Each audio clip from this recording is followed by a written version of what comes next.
वो आदमी नियान से कहता है कि तुम्हें पता है पिछली बार भी वो इतनी आसानी से किडनैप कैसे हुआ था। किडनैप क्यों हो गया था इतनी गार्ड्स की सिक्योरिटी होने के बावजूद भी? क्योंकि वो तुम्हारे साथ था, तुम्हारे साथ खेलने के लिए बाहर गया हुआ था। कहीं मैं तुम्हें हर्ट न कर दूं, इसी वजह से उसने खुद को मेरे साथ जाने के लिए बोल दिया। सिर्फ तुम्हें बचाने के लिए वो अपनी मर्जी से मेरे साथ चलने के लिए तैयार हो गया और उसे इतनी आसानी से मैं किडनैप कर पाया। जब नियान को ये पता चलता है कि जिलिन ने उसकी वजह से ये सब कुछ झेला है और उसकी वजह से उसके साथ ये सब कुछ हुआ है और इसी वजह से वो बहुत ज्यादा गिल्ट में आ जाती है। और एक बात तो सही है कि प्यार एक वक्त के बाद खत्म हो जाता है, बट गिल्ट जो है वो हमेशा के लिए रह जाता है। दुनिया में प्यार से बड़ा इमोशन गिल्ट है और नियान को इस वक्त वही महसूस हो रहा था जिलिन के लिए, क्योंकि वो किडनैप भी उसी की वजह से हुआ था और उसने अब तक ये सब कुछ झेला भी उसकी वजह से। उस किडनैपर के साथ जो गुंडे थे वो जिलिन के साथ फाइट कर रहे थे, लेकिन उसे नहीं पता था कि जिलिन ने अपनी जिंदगी के 10 साल यही फाइटिंग करते हुए निकाली हुई है और इस वक्त जिलिन को हरा पाना नेक्स्ट टू इम्पॉसिबल है। जिलिन यहाँ पर नियान को सेव कर लेता है। गुस्से में नियान उस इंसान को शूट करने वाली थी तो जिलिन नियान से कहता है कि तुम्हें अपने हाथ गंदे करने की जरूरत नहीं है, मेरे हाथों में तो खून ऑलरेडी लग चुका है। अब यहाँ से ये दोनों बाहर निकलते हैं। जिलिन के जो सेक्रेटरीज थे उसने उस इंसान को मार दिया था। घर वापस आने के बाद नियान रो ही जा रही थी क्योंकि उसकी वजह से जिलिन को इतना सब कुछ झेलना पड़ा था। तो जिलिन नियान को कंफर्ट करते हुए कहता है कि कोई बात नहीं, अब मैटर ये करता है कि मैं ठीक हूँ और मैं तुम्हारे साथ हूँ। अब नियान अपनी पूरी मर्जी के साथ जिलिन का ख्याल रख रही थी। नियान जिलिन के लिए खाना भी बनाती है और उसे अपने हाथों से खिलाती है। सेक्रेटरी कहने लगी थी कि अब नियान सच में जिलिन से प्यार करने लगी है। जिसके बाद नेक्स्ट डे नियान के बर्थडे वाले दिन उसके बैंक से सेल्फ खोला जाता है। उस सेल्फ को खोलते ही जहाँ पर नियान को एक लड़की के साथ अपनी फोटो दिखाई देती है बचपन वाली,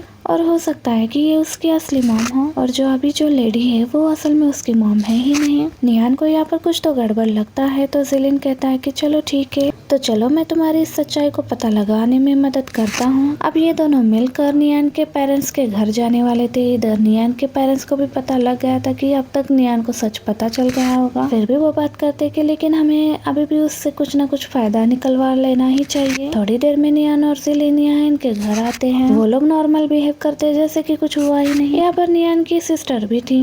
नियान बहाने से अपने मॉम का एक हेयर का टुकड़ा भी ले लेती है।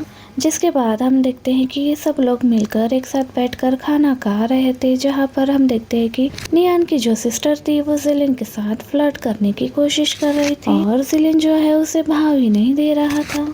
इसके बाद नियान अपनी मॉम से कहती है कि वो उनका डीएनए टेस्ट करवाना चाहती है, क्यों ना वो उन्हें एक अपना बाल दे दे। लेकिन उसकी मॉम उसके हेयर तोड़ने नहीं देती और कहने लगती है रेस्टरूम जाकर मैं लेकर आती और वो कमरे के अंदर जाती है। जिसके बाद हम देखते हैं कि वो नियान के लिए हेयर का एक टुकड़ा लेकर आती है। नियान को देते हुए कहने लगती है कि ये रहा मेरा हेयर और तुम जाकर टेस्ट करवा लेना। अब उन्हें डाउट तो था कि नियान को पता चल चुका है, इसी वजह से उन लोगों ने यहाँ पर ये सब कुछ चाल चला था। अब नियान भी जिलिन के साथ वहाँ से निकलती है। यहाँ पर जिलिन और नियान ने इन दोनों हेयर्स को अलग अलग डीएनए टेस्ट करवाने के लिए दे दिया था। नियान परेशान थी और जिलिन उसे कंफर्ट करता है। अब अगले दिन इस टेस्ट का रिपोर्ट आता है। अब यहाँ पर नियान को पता चलता है कि ये औरत उसकी असल में माँ नहीं है, लेकिन जो बाद में हेयर दिया गया था वो असल में मैच कर रहा है। इसका मतलब यही है कि नियान की मॉम जिंदा है और इन लोगों ने उन्हें कैद करके रखा हुआ है और जरूर उन्हें घर में ही रखा होगा, क्योंकि कमरे के अंदर से उन्होंने अपने माँ के हेयर को लेकर आया था। अब ये सब लोग मिलकर वापस से उसके घर पहुँचते हैं। यहाँ पर वो लोग उनको डीएनए टेस्ट के रिपोर्ट दिखाते हैं, जिसमें साफ साफ दिख रहा था कि ये औरत उसकी मॉम नहीं है। अब हम देखते हैं कि यहाँ पर जिलिन के जो सेक्रेटरीज थे ये उन लोगों को सबक सिखाते हैं और उनसे सच पूछने लगते हैं कि आखिर इसकी मॉम किधर है।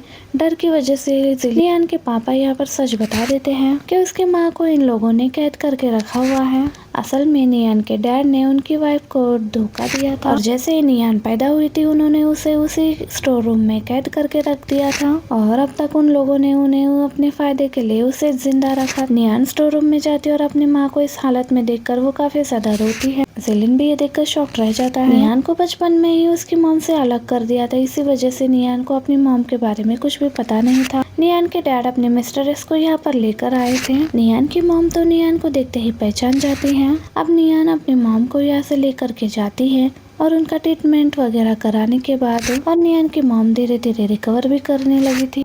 नियान अपनी उस फैमिली को जिंदा नहीं छोड़ने वाली थी, क्योंकि उन लोगों ने इतने सालों से उसकी मॉम को इतना ज्यादा टॉर्चर किया है और वो किसी भी हालत में उन्हें जिंदा नहीं छोड़ने वाली। मॉम नियान को गले से लगा लेती है। नेक्स्ट मॉर्निंग जेलिन के पेरेंट्स उनसे मिलने के लिए आते हैं और इस बार जब नियान अपनी मर्जी से जेलिन के साथ रहने वाली थी तो वो कुछ कर भी नहीं सकते थे। यहाँ पर नियान की मॉम बहुत ज्यादा खुश थी, क्योंकि नियान अब ठीक है और वो खुश है जेलिन के साथ। मॉम के सामने कुछ दिनों में इनकी शादी भी होने वाली। वो नियान से कहने लगता है कि आखिर उसे जेलिन से प्यार हो ही गया, चाहे वो जितना कितना भी ज्यादा बुरा क्यों ना हो। नियान कहती है वो बुरा नहीं है, जिन सिचुएशन से वो बड़ा होकर गुजरा है कोई भी इंसान उस सिचुएशन में वैसा ही बन जाएगा। और सच को तो वो मुझसे बहुत प्यार करता है और असल में वो शुरुआत से ही मेरा फियांसे है, तो हम दोनों के बीच में तो कभी कुछ होना ही नहीं था और बेहतर होगा कि इन चीजों को ये खत्म कर दें। जेलिन ने असल में इन दोनों की सारी बातें सुन लिया था और जब वो सुनता है कि नियान को सच में जेलिन से प्यार हो गया है तो वो इस बात से बहुत ही ज्यादा खुश हो जाता है। अब रात में जब जेलिन फ्रेशन अप हो रहा था, नियान उसके पास जाती है और वो खुद से कहती है कि वो उससे शादी करना चाहती है। अब नियान खुद होकर यहाँ पर इनिशिएट करती है और दोनों यहाँ पर रोमांस करते हैं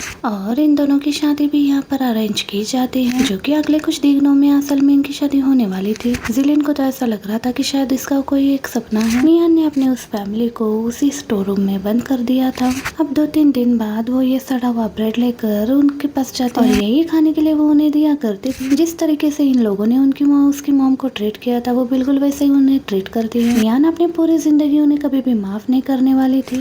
अब वो इन्हें यहीं पर बंद करके एक नियान के साथ यहाँ से चली जाती है। जिसके बाद हम देखते हैं कि नियान फाइनली अपना बनाया हुआ रिंग जेलिन को पहनाती है और जेलिन से कहती है कि हम शादी कर लेंगे और इस बार सच्ची वाला। और अब यहाँ पर इस मोमेंट पर ये दोनों एक दूसरे को किस करते हैं और इसी मोमेंट पर हमारा ये ड्रामा फाइनली एंड हो जाता है। अगर आपको ये ड्रामा पसंद आया तो प्लीज लाइक एंड शेयर करिएगा। Thank you for watching. Bye bye, see you in the next drama.